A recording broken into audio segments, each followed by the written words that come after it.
Easy Tigers! I hope everyone's fine and dandy. First things first, as always, just want to show love to the people that have supported me and showing me love on Patreon and PayPal. It's thanks to you guys I get to go out and explore these sites. Thank you very much. I appreciate every single one of you. So don't forget to like, subscribe, comment and share. And if you do feel generous or you want to donate or anything like that, I'll leave the links in the description. D.I.Y electricity at home. Wait, why aren't you subscribed yet? Right, so I hope everyone's fine and dandy. So we all know about electricity and static electricity and generators and Leyden jars. What I'm going to do today is just zoom in a little bit more, just so we've got a crystal clear understanding of why we're going with these devices, you know. So it's all based around this book that I come across.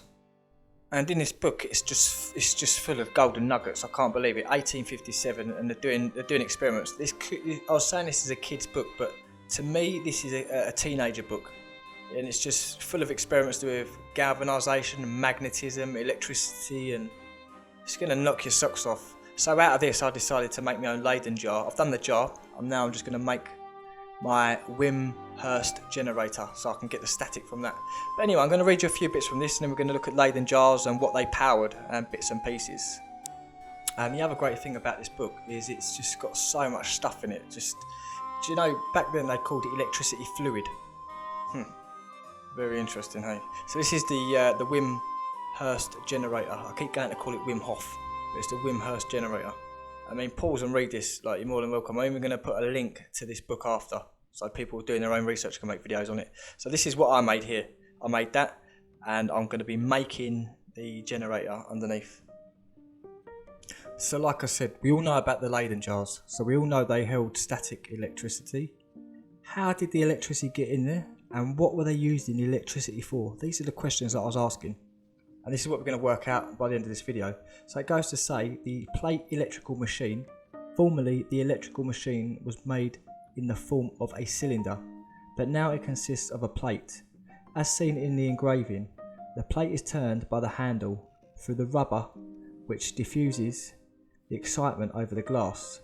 The points or balls at each side of the plate carry off a constant stream of positive electricity to the prime conductor. And the prime conductor is literally a knob that sits at the top of it.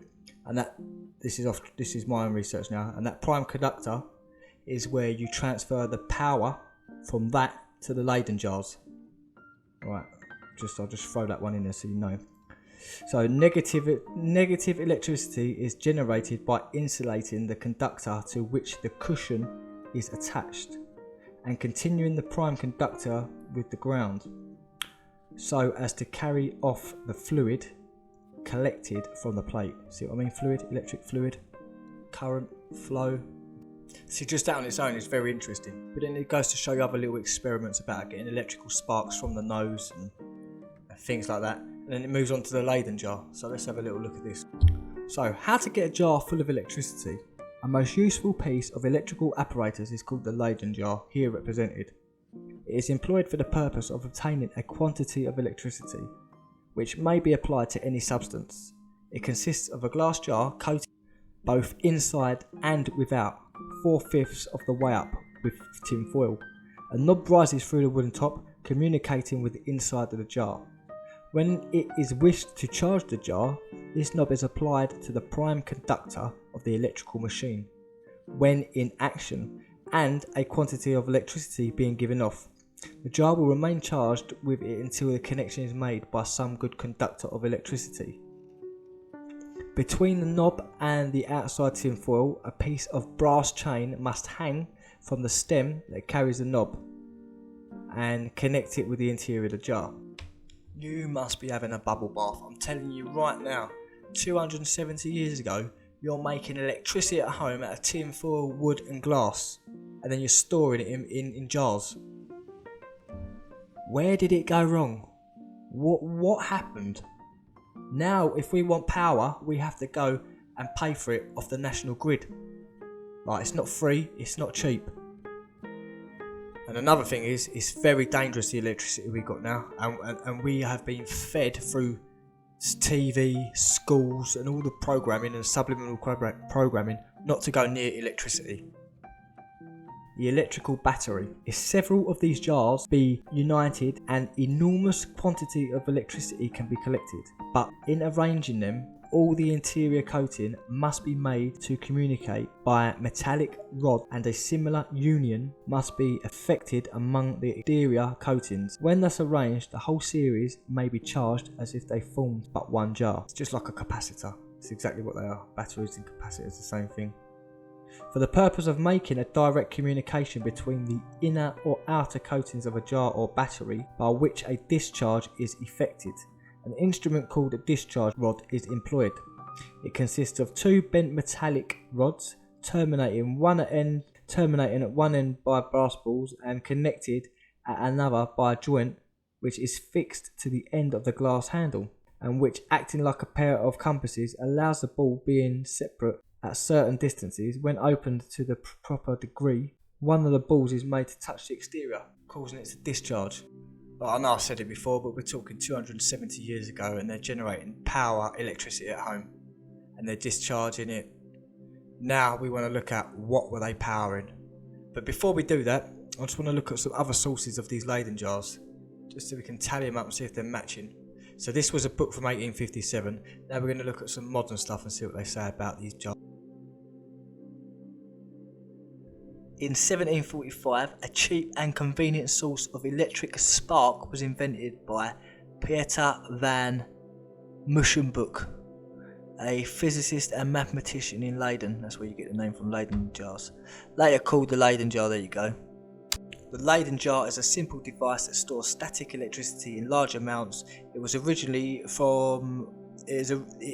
original form of the capacitor. The Leyden jar was used to conduct many early experiments in electricity, and its discovery was fundamental importance to the study of electricity. Previous research has... I just want to jump in here a minute. What about the Baghdad battery, the Egyptian Baghdad battery? This is identical, same layout, same setup, same thing. Anyway, previously researchers had to resort to insulated conductors of large dimensions to store charge. The Leyden jar provided a much more compact alternative.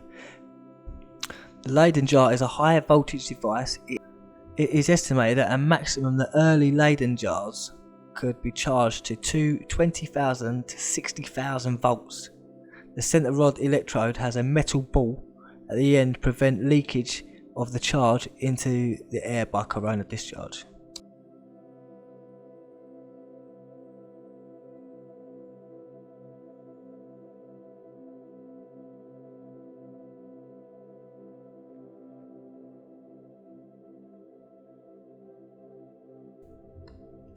Right, so I've definitely bored you with that little cupcake of knowledge, and it was just a condensed little version of that book in that particular subject. So I just wanted to get that through so you can understand that. So now you know that the Leyden jars were powered by the generators that you'd wind up. So you'd wind them up, generate a bit of static electricity, and that gets stored in the jars. You then store the jars, and when you want to use that electricity for something, you then connect the communicator to it and draw the power out of it that way. And if you didn't want to use it, there is a little device that you can just discharge the power or the electricity with, just by turning the knob, and it makes a connection and discharges it, which makes it safe.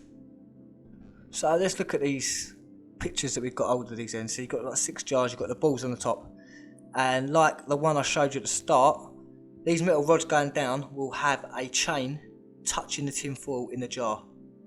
Now you can charge one, or you can charge all of them, but you can only charge all of them if they're all connected in a series. So this would be a big one. Now I'm going to show you a static generator in a minute. That's in a museum, and it's incredible. And it's mad. It's mad. So if they were doing this 270 years ago, how did they get to that point? Like, what did they discover before? I don't even believe they discovered this. This is just a little story, a little narrative that we get fed. Electricity is part of nature. It's been around since day one.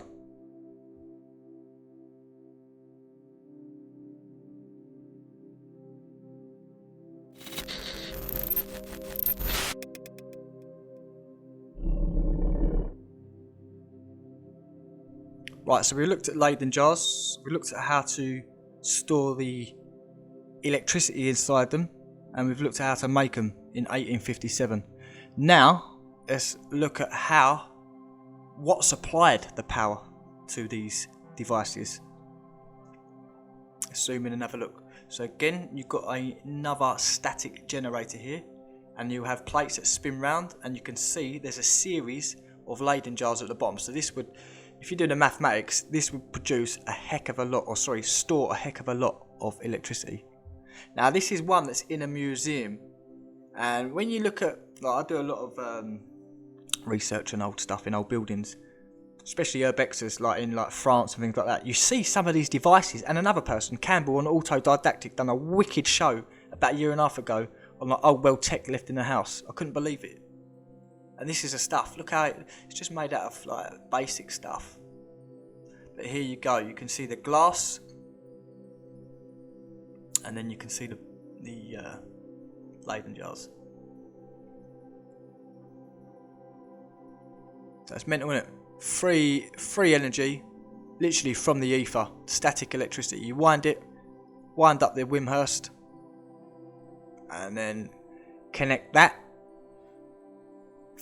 prime conductor to the terminal at the top of the jars here, and store the electricity inside. But like I said earlier, the question is, what were they powering with these devices? What do you think they were powering? It actually took me about 2 weeks to find out. That's why it took me so long to make this video, because I thought, well, hang on a minute. You're sitting there generating all this power and storing it, but for what?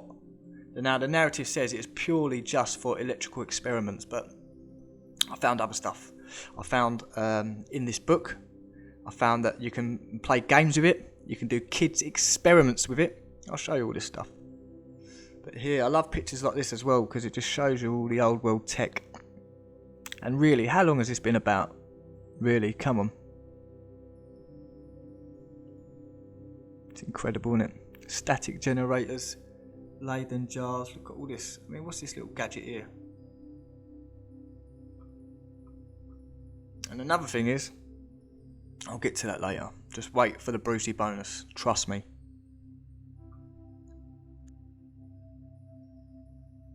Right, so let's have a look. What were they using these Leyden jars from, apart from electrical experiments? Let's have a look. So the Sportsman was one of the things you could do with this. Now this apparatus is capable of affording much amusement. It says the letter A is a stand of wood, B is a common Leyden jar, out of which proceeds the wires HH, one terminating in ball F, the other in the ball D, to which are attached a number of piff birds. Piff, that's something else to me, that means something else.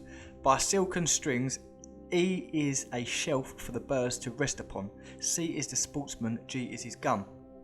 So basically this is like a duck hunt game, do you know what I mean? But with the Leyden jars. So to put this operation in motion, the Leyden jar is to be charged with electricity by affixing a chain to the bottom part of it and connecting it with the electrical machine in the usual manner.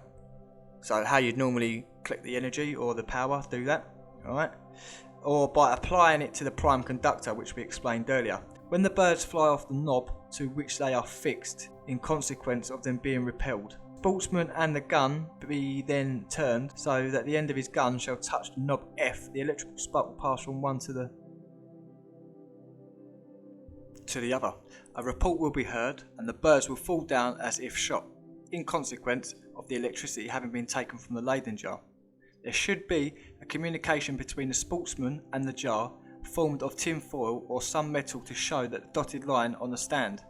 Such are few of many experiments which are made by this young experimenter, who is fond of science and any ingenuity, but should he possess little love of research, no ingenuity, and would like to amuse himself with an electrified machine of little cost. So it's incredible really that we've got pretty much a shooting game. Like, I remember a game like this on the computer when I had a little gun when I was a kid, and I'd be shooting the ducks on the telly. This is an earlier version of that, like 250 years ago, you know, this is or 270 years ago. But let's have another look, another little toy or an experiment I used to do. So this one is called the imitation of thunderclouds, and it's to show the manner in which thunderclouds perform their operation in the air. AA is a wooden stand on which are erected up 2 uprights. BB. CC are 2 small pulleys over which the silken cord can pull easily. E is another silken lino stretched across from one upright to another. On these silken cords, 2 pieces of thin cardboard covered with tin foil and cut as to represent clouds are to be fixed horizontal. Right, so did you get what's going on here so far? So they're making up a little knock-up like scene of clouds, and the Leyden jar is connected to and made to communicate by means of thin wires F and G. One will go inside and the other will go outside of a charged jar, D. Now by pulling the loop of the silk line E, cloud 1 will be brought to cloud 2. Continue this slowly until the clouds, which are furnished with 2 small brass balls, are within an inch of each other. When a beautiful flash strongly represents lightning in miniature will pass from one cloud to the other cloud, restoring electrical equilibrium. So kids were making this stuff, like, this is the sort of thing, you wouldn't even make this at school now, do you know what I mean? What is going on here, eh? So there you go. There's a lot of toys and experiments done with these. But let's have a look at this guy as well. I don't want to go too much into him. I just want to touch him. But this Gustavo guy, this guy was bringing back to life animals and body parts with the electricity in the 1700s.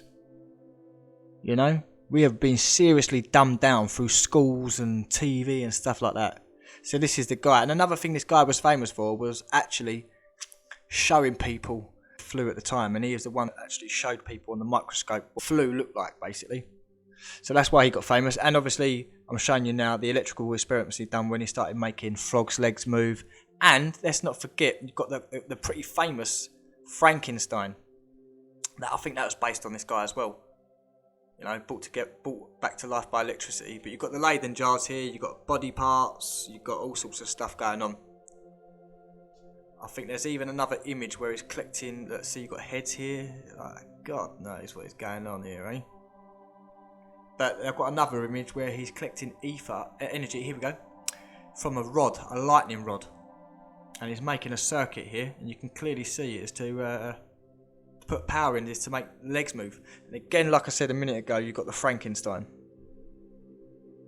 So it's interesting times, hey? Very, very interesting times. And don't forget, I did do a video about a year ago on electrical medicine as well. So there's some serious stuff going on with electricity, and like I mentioned before, we've been made to be scared of it, so we don't go near it.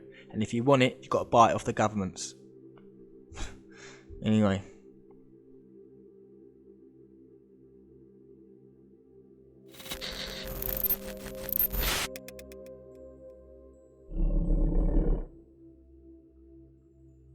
Quickly, before we have a Brucey bonus, I just want to share this with you, and it goes to say the connection between electricity and the atmosphere was not drawn definitively until the 18th century, so it's the 1700s. The iconic image of Benjamin Franklin flying his kite in an electrical storm highlights his role as a pioneer in the discovery of atmospheric electricity and the nature of lightning.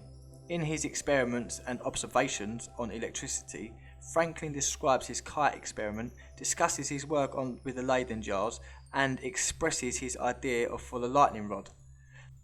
The Vale collection has early translations of this seminal work in French and German.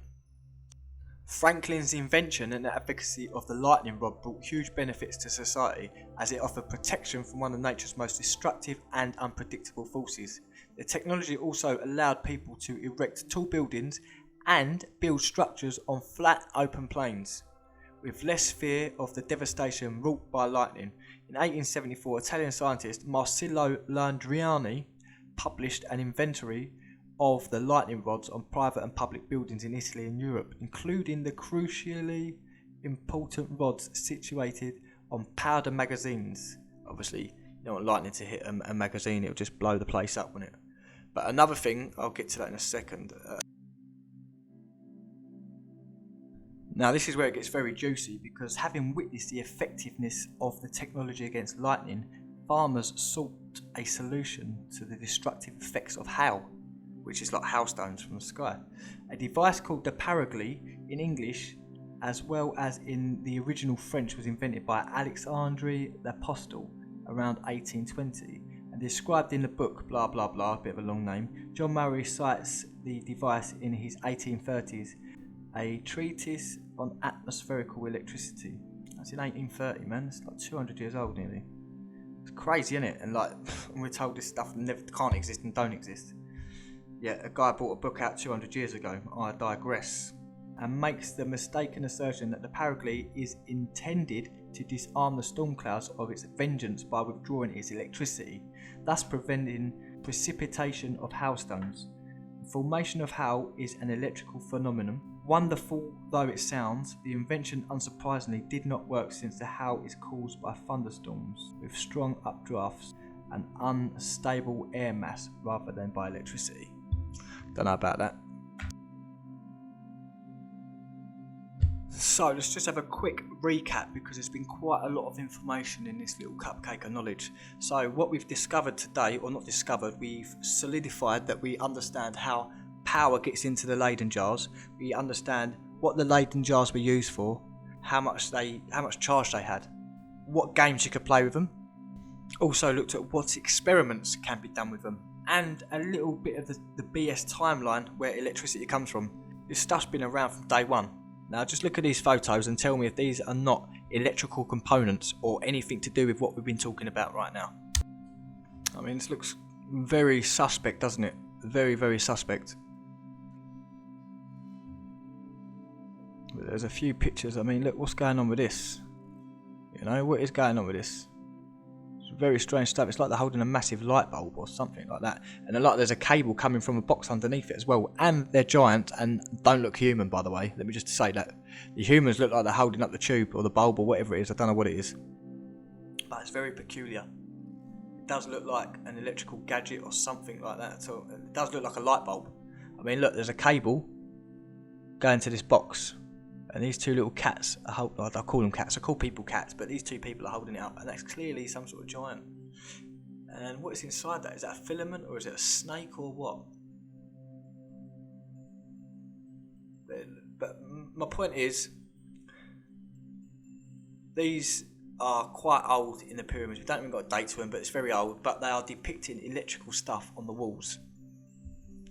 And even, you know, we've got all sorts of stuff. We've got spaceships, helicopters, tanks, and especially on the top, not the one highlighted on the left, these look like a load of electrical devices with communicators on the top that you connect to. God. We'll work it out. We'll get there one day. Hopefully it's soon. But anyway, I've probably bored the socks off you guys. Don't forget to like, subscribe, comment, share and all that jazz. And don't forget, YouTube's messing around with it at the minute. They've demonetised about 5 of my videos. The views, the numbers, all that's all messed up. So make sure, and another thing is that they're unsubscribing people. So make sure you subscribe to both channels and the Telegram group. It's the only way you can contact me directly. If you want something to share with me, do it on there. Let's have a Brucey bonus. Let's spruce up for Bruce up.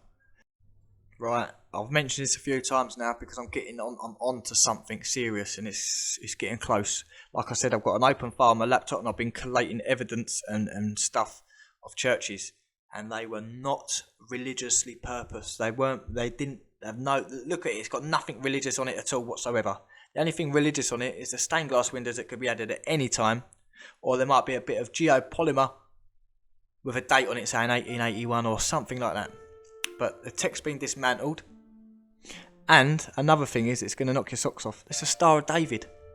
That is meant to be a Jewish symbol in the world we live in today. Alright?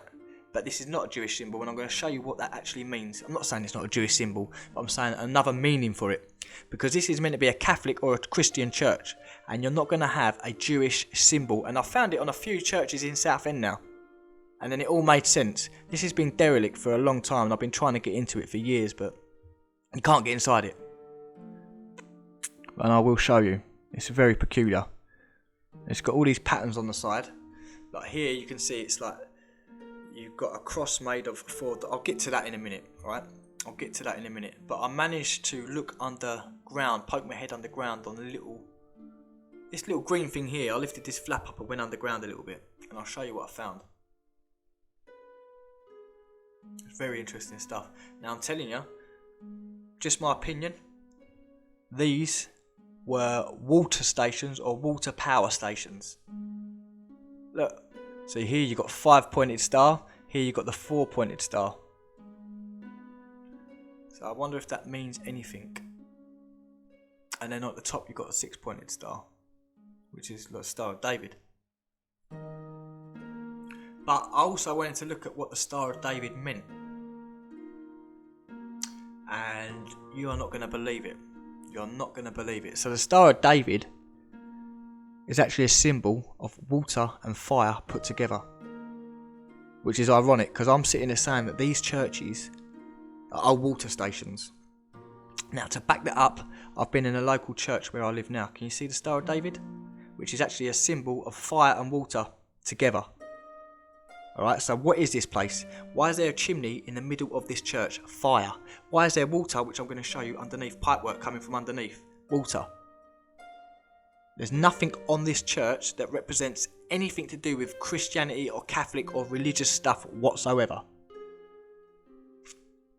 Now, like I said, I went to another local church of mine and I buttered them up, and they let me basically go into the crypt. And when I was down there, it was just a plant room. It weren't a crypt, it was an old world plant room. It had a dynamo down there. I'm going to put it in the bonus to the next video. It's going to knock your socks off. There's me at the motor.